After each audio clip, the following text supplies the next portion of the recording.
por continuar con nosotros. Y si yo les dijera espondilitis anquilosante, ¿verdad que suena raro?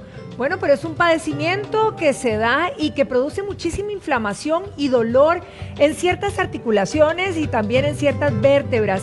Así que hoy nos acompaña el reumatólogo, el doctor Enrique Soriano, a quien le damos la bienvenida. Gracias. Doctor, muchísimas gracias por estar con nosotros aquí en el programa. No, muchas gracias por la invitación y bueno, un placer estar con ustedes. El placer es nuestro y entremos de una a este padecimiento. Doctor, cuéntenos un poquito de qué se trata, mientras me ayuda a ponerme estos dos elementos, porque la idea es como percibir qué siente un paciente. Exacto. A grosso modo, ¿verdad? Pero la idea okay. es... No, espera. Okay. Ajá, cuénteme. Ahí. Esta es una enfermedad que característicamente afecta a personas jóvenes, es decir, que es una de las principales cosas que quiero destacar. Es una enfermedad que afecta menores de 40 años. Okay. Y se caracteriza por dolor, perdón. Dolor, sí. Dolor y rigidez. Ajá. En la columna. Y bueno, un poco la idea de esto es ver si puede experimentar. Esto lo deja bastante rígido aquí. Rígido, exacto. Como que no puede uno, ¿verdad? A ver si no quiero arruinar ahí. No importa, métale el pelo ahí, no pasa nada. Híjole, así se siente. Sí, así se siente. Así se siente el paciente. Sí. Entonces, ¿qué es lo que hace? Esto lo que produce es una inflamación en la columna que empieza generalmente por la zona baja, la zona lumbar, y después se va extendiendo a toda la columna dorsal y la columna cervical. Entonces se caracteriza por dolor y rigidez, es decir, que el paciente inicialmente tiene mucho dolor. El dolor tiene unas características diferenciales, es un dolor que en general es peor cuando el paciente está en reposo, se queda un rato quieto y se levanta y prácticamente no se puede mover, está muy rígido y dolorido y mejora un poco con la actividad, a diferencia de calentando, aflojando, exacto, es como que mejora en ese sentido. Pero la característica es que afecta a personas jóvenes, tanto hombres como mujeres, un poquito más frecuente en hombres, pero menores de 40 años. Y son esos pacientes que están con dolor continuo y rigidez. Y bueno, y van consultando y uno de los problemas que tenemos es que no es una enfermedad muy conocida y entonces se demora mucho el diagnóstico de la enfermedad. Ese es el problema. Y justamente estos dos aparatos que pudieran ser muchos más, es como para percibir la rigidez y el dolor a que enfrentan los pacientes. Exacto. Pero seamos, o más bien que sean ellos los que nos cuenten. Esto es incomodísimo, yo no sé. Sí. Bueno, ahora los pacientes que tenemos aquí nos van a contar y vamos a darle la bienvenida a doña Carmen. Doña Carmen, además, nos contaba antes de entrar. ¿Cómo le va, doña Carmen? Mucho gusto, Patricia. Híjole, pero doña Carmen, esto es incomodísimo. Imagínese usted, Patricia, que se lo va a poner un ratito. Ahora nosotros que lo tenemos que cargar 24/7. Y así como yo, no sé si, es que no sé si se ve, pero realmente uno se siente tieso. Totalmente rígido, las piernas, la parte de la... A mí me empezó acá con dolores en la cadera, las piernas se me dormían. A la hora de dormir en la noche yo tengo que levantarme continuamente porque no puedo dormir, no puedo conciliar el sueño, se va aumentando cada vez los dolores. Y eso que usted era bien deportista, ¿verdad? Correcto, yo siempre hacía bicicleta, natación, de todo, he ido eliminando todo, poco a poco pues ahí me voy recuperando con analgésicos y todo. Ahora, uno de los mayores problemas, como bien decía el doctor, es el diagnóstico. ¿Qué pasó en ese proceso? ¿Qué le decían los doctores? Los doctores, uno por lo general asiste al médico y va y ellos, como muchos no conocen, como decía el doctor Soriano, no conocen los síntomas, entonces lo que sucede es que te dicen tenés artritis, tenés fibromialgia, la famosa fibromialgia de hoy en día, pero los síntomas son muy diferentes porque a mí en el caso me empezó de la cadera para abajo, me imposibilitaba, Patricia, inclusive peinarme, las acciones cotidianas, ¿verdad? Y entonces eso es sumamente preocupante. Ahora, doctor, ¿cuál fue el tratamiento que aplicaron en doña Carmen para verla tan bien como la veo el día de hoy, verdad? Sí, en este momento, sobre todo si se hace el diagnóstico temprano, hay muchos tratamientos, que es el otro mensaje, digamos. Es importante tener en cuenta esta enfermedad porque hay tratamientos que mejoran mucho al paciente e inclusive evitan que la enfermedad avance a un grado de rigidez de la columna que ya posteriormente impide modificarse. Así que básicamente esos tratamientos son lo que nosotros llamamos drogas drogas biológicas, que son una nueva generación de drogas que tienen un efecto muy importante. ¿Cuánto tiempo tiene de tratar a doña Carmen? No, yo no es paciente mía, bueno. porque yo ¿Cuánto soy tiempo de tienes de Argentina, tratarla pero- a usted para ahora estar tan bien? Sí, el reumatólogo. Tengo más o menos 6 años de que me trata mi reumatólogo. Ajá. De ahí para acá es donde he ido mejorando, ¿verdad? Obviamente que pues tenemos que tratar de mantener el medicamento, la medicación, continuar con los ejercicios, movimiento. Y hoy porque- volvió a hacer ejercicio usted. ayer en la tarde, porque hoy no me dio tiempo, tuve que madrugar mucho. Patricia. Pero ya está moviéndose ya estaba tranquilamente. moviéndome aquí en volvió. el canal, Qué gracias a Dios, maravilla. y hoy voy adelante saliendo. Qué bendición. Ok, tenemos también a otra amiga, doña Alejandra, si no me equivoco, ¿verdad? Doña, muchísimas gracias, pero un abrazo. amable, gracias. Ay, tienes razón. Vea, doña Carmen, hágame un favor, quíteme esto porque Sí, no, qué pero bueno.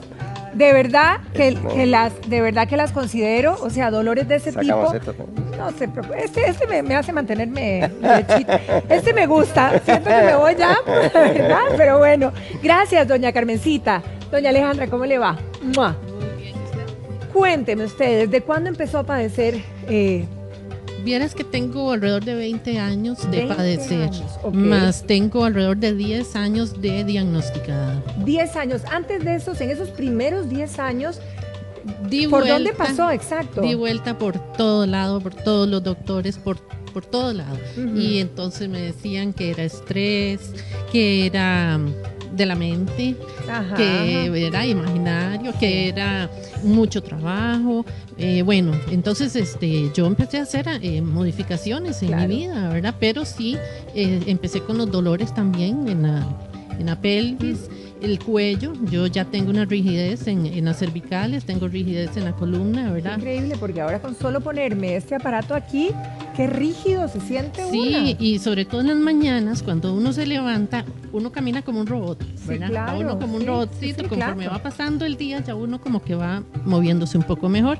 Pero sí también, por ejemplo, el puro principio, algo que me sucedía era un agotamiento tremendo en las crisis que me daban, ¿verdad? Era un cansancio, no era una anemia. Claro, claro. Hay muchos factores, ¿verdad? Ahora, lo que se pregunta uno es, ¿por qué pasa en el cuerpo para sentirse tan rígido? Sí, lo que ocurre es una inflamación en los tejidos, digamos, de la columna, fundamentalmente los tendones y músculos, y posteriormente eso va llevando a la aparición de lo que llamamos unos sindesmofitos, que son como unos puentes óseos entre las columnas, y eso va llevando a el dolor. Pero básicamente es una enfermedad que produce mucha inflamación en estos tejidos, por eso esas características del dolor, ¿no? Ahora, me llama la atención porque hablábamos de ese cansancio, de esa, podríamos decir, estrés, pero por otro lado también tristeza, depresión, que muchas veces se confunde por ahí. Es- ¿Cómo se hace ese manejo, doctor? Sí, eso es muy común, no solo por el dolor, sino también por la frustración de no Sí, tener claro, un diagnóstico y claro. no saber cuál es la enfermedad, ¿no? Entonces eso lleva la pérdida laboral, como habíamos dicho, son pacientes jóvenes en pleno edad laboral, y bueno, y esto les dificulta mucho la actividad, y entonces bueno, todo eso secundariamente lleva a depresión. La inflamación en sí también produce cansancio, entonces bueno, esos son factores típicos de la enfermedad, ¿no? Y es increíble porque es cierto lo que comentaban antes, ¿verdad? Cuando se habla de este tipo de dolores y uno dice me duele aquí, me duele allá, generalmente se habla o se apunta a la fibromialgia. ¿Hay alguna alerta que uno diga, bueno, voy a diferenciarlo? Sí, el alerta es básicamente un poco lo que ellas comentaban, es las características del dolor. El dolor inflamatorio típicamente es un dolor que es mucho peor en el reposo, es decir, y se Donde acompaña uno- de ok. mucha rigidez, es decir, Ujú. el paciente está peor después de descansar, después de quedarse quieto, y cuando empieza a moverse mejora. Esa característica del dolor es muy típica del dolor inflamatorio de estas enfermedades. Ahora, 20 años con este de padecer esto, a los 10 años recién le llegan al diagnóstico correcto. ¿Cómo empieza a cambiar y a mejorar, doña Ale, cuando ya le llegan al diagnóstico? Bueno, porque empiezan ya a medicarme antiinflamatorios más fuertes, ya no solo los básicos de cualquier cosa, ¿verdad? Sí. Entonces, sin embargo, estos antiinflamatorios también van dando un espacio de tiempo de la influencia de ellos. Claro. Sin embargo, ya 2, 3 meses con el mismo antiinflamatorio ya después no me hace efecto, ¿verdad? Entonces hay que estar uno constantemente con el doctor de mano del reumatólogo para poder uno ir dando paso a paso a esta enfermedad. Sí, se crean muchos miedos. Uno empieza a decir, ¿cómo voy a quedar? ¿qué va a pasar con mi familia? Voy a tener que ¿Cuál variar. fue el peor momento suyo? ¿Hasta dónde llegó? ¿Cuál fue así como que uno diga donde usted sintió eso? ¿Qué preocupación? ¿Qué más me va a pasar? Sí, bueno, uno empieza a pensar gravemente en la situación de uno. Dice uno, ¿ahora qué va a pasar de mí? ¿Verdad? ¿Cómo me voy a quedar? ¿Voy a quedar totalmente rígida? ¿O Claro, qué claro. partes más me va a afectar? ¿Voy a tener una caída? O el miedo, por ejemplo, a caerse es tremendo. Uno va caminando y uno dice, no, por ahí mejor no voy. Hay piedritas, mejor por ahí no paso. Esa cuesta, olvídate, ¿verdad? Porque esos temores constantemente lo hacen a uno ir mermando hasta sus actividades Sí, diarias. claro, por supuesto. Ahora, doctor, ¿cuál es el primer paso de un tratamiento en diagnósticos? Cuando Sí. ya el diagnóstico está hecho. Sí, el diagnóstico está hecho, como decía la paciente, fundamentalmente los antiinflamatorios, pero dados en una forma correcta, y la actividad física son los primeros tratamientos. Y cuando eso falla... O sea, sí hay que hacer actividad física. Sí, hay que hacer actividad física supervisada, ¿sí? Pero bueno, en un porcentaje alto de los pacientes estos tratamientos fallan y ahí es cuando tenemos nuevas herramientas en este momento, que son estos tratamientos que yo comentaba, que son muy efectivos, pero bueno, de alto costo, ¿no? Y eso es una de las dificultades que tiene. Eso se el inyecta, se tratamiento. toma. Se inyecta, sí, ¿Cada son cuánto, doctor? y hay distintos, se puede inyectar desde una vez por semana a una vez por mes, más o menos esa es la frecuencia, una vez por mes, pero se autoinyectan como la insulina, digamos, ¿no? Es decir, Claro, que claro. son relativamente prácticos. Ahora, algo que apuntaban ambas pacientes fue la toma de antiinflamatorios, ¿verdad? Uno donde le empieza a doler algo, se empieza a Sí. enchufar una pastilla por aquí, otra por allá. Sí. La consecuencia que esto puede traer de hacerlo a la libre, ¿verdad? Sí. Por un montón de tiempo. Sí, eso es muy riesgoso. Los antiinflamatorios producen problemas gastrointestinales, sangrado gastrointestinal, úlcera, producen hipertensión. Sí, después vamos a problemas pagar la renales. factura, sí. Es decir, que eso tiene que estar supervisado. Y un poco también el mensaje es de pensar en el reumatólogo, que en general es el más indicado para tratar estos Que quizá es el estos último al que pacientes. vamos, Sí, ¿verdad? es cierto. Porque, ahora, ¿hay alguna forma de prevenir? Y voy a volver a leer el padecimiento, que como les decía al principio es difícil, ¿verdad? Sí. Espondilitis anquilosante. ¿Hay manera de prevenirlo? No, la realidad es que no es una enfermedad que se asocie con ninguna actividad ni alguna cosa ambiental. Es una enfermedad que tiene una predisposición genética.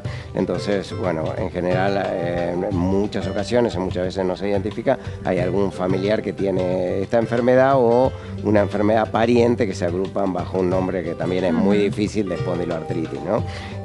Pero básicamente no hay algo que uno pueda hacer para prevenirlo. Ahora, si yo padezco, digamos en el caso de doña Ale, que está diagnosticada, ¿sus hijos podrían padecer de sus hijos- espondilitis? sí, lo anquilosante? pueden padecer, no es tan No es tajante, directo, claro, ok. Frecuente, pero bueno, tienen un riesgo, hay un gen que se puede heredar y que predispone a tener la enfermedad.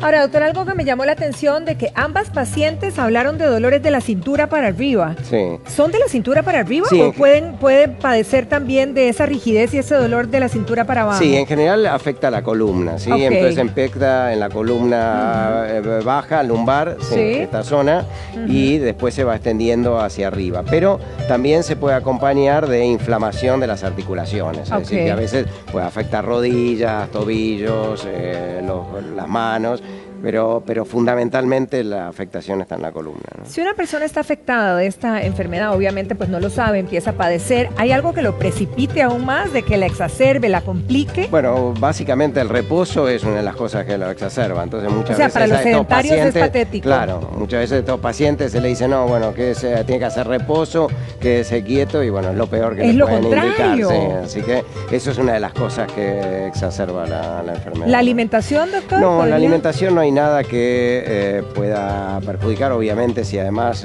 uno, bueno, sube mucho de peso, eso Sí. no ayuda, pero la verdad que no hay una alimentación que uno pueda La verdad es, ayudar pero con eso sí que es preocupante, porque generalmente donde a uno le empieza a doler algo, lo primero que hace uno es reposar, Mandarlo a ¿verdad? reposo. Y si en reposo va a estar con más dolor, eso Sí. es tremendo. Sí, de última, la realidad es que los pacientes tampoco lo cumplen porque se sienten tan mal cuando se quedan quietos que se Que empiezan a mover. empiezan, usted de verdad cuando estaba en reposo sentía, o sea, se sentía requete peor.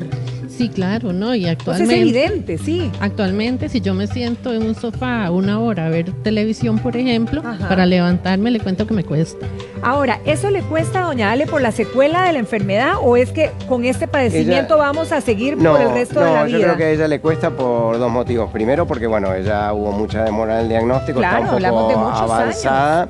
Y por otro lado, bueno, habría que evaluarla, yo no la conozco como Ajá. paciente, pero probablemente tal vez hay medicaciones que ella no está utilizando que podría utilizar y que le la podrían pueden ayudar. beneficiar. Sí. Ahora, ¿qué tan fácil es de confundirlo con la artritis, doctor? Sí, en general la artritis afecta más las articulaciones periféricas, pero cuando esta enfermedad afecta articulaciones periféricas se puede confundir, pero fundamentalmente el compromiso de la columna es lo característico, en pacientes jóvenes también es lo característico. Se puede confundir, pero bueno, ahí es donde nosotros insistimos, sin querer hacer propaganda de la especialidad, es que el reumatólogo en general está capacitado para diferenciarlo y hay algunos estudios como radiografías, etcétera, que pueden ayudar. Sí, que generalmente nos vamos donde el ortopedista, Exacto. ¿verdad? En este tipo de casos, y ahí es Sí. donde nos confunden. Doña Carmen, usted dijo algo importante, que mucha gente le decía, lo que usted tiene es fibromialgia. Correcto. Y entonces uno se siente imposibilitado a ver qué es lo que está pasando, porque uno dice, no, leemos en internet y preguntamos y consultamos a los médicos y me dicen que no es eso. Entonces uno se siente frustrado.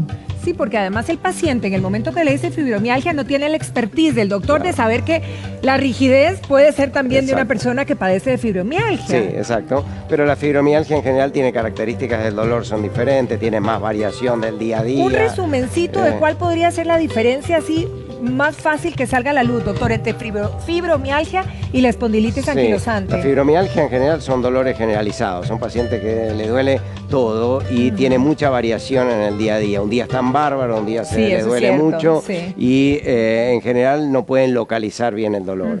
En esta enfermedad el dolor, como decía ella, lo localizan bien en la columna y se acompaña de una rigidez muy importante que no tiene la fibromialgia, que era lo que se experimenta con estos aparatos. Y todavía querían ponerme más aparatos. Sí, había más para poner, pero y no. ya con solo estos dos, de verdad que las considero, porque qué tremendo. Ahora, ¿usted cuánto tiempo tiene ya de tratamiento? Tengo 6 años. 6 años y doña Ale tiene 10 años. O sea, ¿y de padecerla cuánto tenía? Yo tengo 11. 11. 5 años. Espera, y 20 años. 5 años en diagnosticar, la verdad que ese es el proceso. Que nosotros tenemos una asociación en Costa Rica ya fundada. Eso es importante, sí, la Asociación Costarricense de Espondilitis Anquilosante, donde hay pacientes que les ha costado, por lo general van de 5 años, 10, 20 años, para que le diagnostiquen la enfermedad. Y eso es pavoroso, ¿verdad? Frustrante, porque muchos médicos generales no saben canalizarlo a uno hacia dónde tiene uno que ir. Claro. Y entonces yo creo que lo recomendable aquí es... Ahora, si hoy en el programa mucha gente que nos está viendo de repente dice, la señora que está allá en casa o el señor, yo tengo ese dolor y estoy así es exactamente lo que siento por mucho tiempo, ¿cómo puede recurrir, por ejemplo, a la fundación? Nosotros tenemos los teléfonos, no sé si acá ahí están en pantalla, sí, donde ustedes nos pueden llamar. Ahí hay un equipo de gente, tenemos comités para afiliación donde los podemos asesorar, nos estamos reuniendo en diferentes puntos de Costa Rica, hacemos charlas, tenemos apoyo y soporte de muchas empresas que nos están ayudando increíblemente. Ahora, doctor, me encantaría saber cuando ya la persona, ¿verdad? Ya está hecho el diagnóstico, está en su tratamiento, está mejorando tremendamente, ¿cómo cambia la rutina ya de su día versus a cómo estaba cuando estaba bien maluca? Sí, absolutamente. Los pacientes, uno diría que, bueno, en este momento se puede lograr lo que llamamos la remisión, es decir, que el paciente esté libre de síntomas, ¿no? Es decir, que no tenga dolor, no tenga rigidez y, bueno, depende del grado ya de avanzado de la fusión, digamos, de la columna, mejorará un poco más o menos la movilidad, ¿no? O sea que si es temprano, los pacientes pueden recuperar una movilidad prácticamente normal y pueden volver a actividades deportivas, inclusive normales. Si ya el grado como la señora, podemos llegar al grado en que perdamos movilidad en ciertas partes del cuerpo. Sí. Eso es ya. Y hay manera, o sea, depende de cuándo llego a recuperarlo. Exacto, depende cuán avanzado esté. Si ya la fusión de la columna es muy importante, bueno, hay algunos movimientos que no se van a recuperar. Otros movimientos dependen mucho de la inflamación. Cuando está inflamado, entonces uno se queda puede, más, claro, no se puede mover, y bueno, al bajar esa inflamación, eso se puede recuperar, ¿no? Bueno, cuéntenme ustedes, ¿qué es lo que hacen ahora que las veo tan bien, contentas, diagnosticadas y en tratamiento? Bueno, yo llevo una rutina de ejercicios 4 veces a la semana. Ah, no, pero está apuntadísima. Pero en natación nada más, porque como dijo el doctor, ya no puedo hacer ciclismo, ya no puedo caminar mucho porque la cadera no me lo permite. Entonces mi médico me recomienda la natación y muévanse, en verdad, chicas. Ay, si ¿qué? no, estamos mal, hay que. Dicen que la que no se mueve se apelota, y en eso sí, correcto, muy bien, hay que ponerle. Doña Ali, usted cuénteme, ¿cómo ya ha ido variando su rutina desde que usted estaba también, verdad, con eso muy complicado? ¿Qué es lo que hace usted? Bueno, también hago piscina 2 veces a la semana, pero incluso hago piscina, no te digo que 1 hora, hago 15 minutos. ¿verdad? 15 minutos. Sí, y después sí, reposo, ¿verdad? Reposo un ratito para poder recuperarme. Sí, tengo actividad. Para mí lo más importante para sobrellevar una enfermedad crónica como esta, que es bastante dolorosa, es la parte espiritual de uno, ¿verdad? Sí. Tiene uno que tener muchas agallas, mucha fe en Dios, ¿verdad? De que esto es transitorio.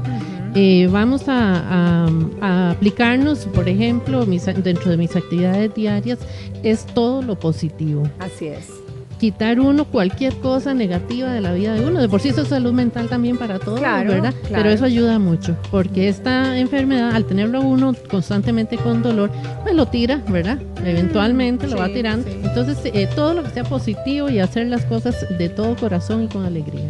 En buena hora y bendito Dios. Muchas gracias, doña Ale. Muchas gracias, doña Carmen. Doctor Soriano, un placer haberlo tenido aquí en casa, y ojalá esta conversación pues le sirva a muchísima gente allá en casa. Sí, muchísimas gracias, y gracias por el espacio, que creemos que es muy importante. Feliz día para todos. Quería Gracias. agregar un poquito al televidente, que en el momento en que usted sienta algún dolor o algo, en el momento en que usted sienta algún síntoma de estos, que por favor canalice a su reumatólogo o pida al médico general que lo canalice directamente a la persona especialista, que es en este caso el reumatólogo. O ayuda a la fundación para que los pueda guiar en este asunto. Muchísimas gracias, feliz fin de semana, y nosotros nos vamos para el jardín.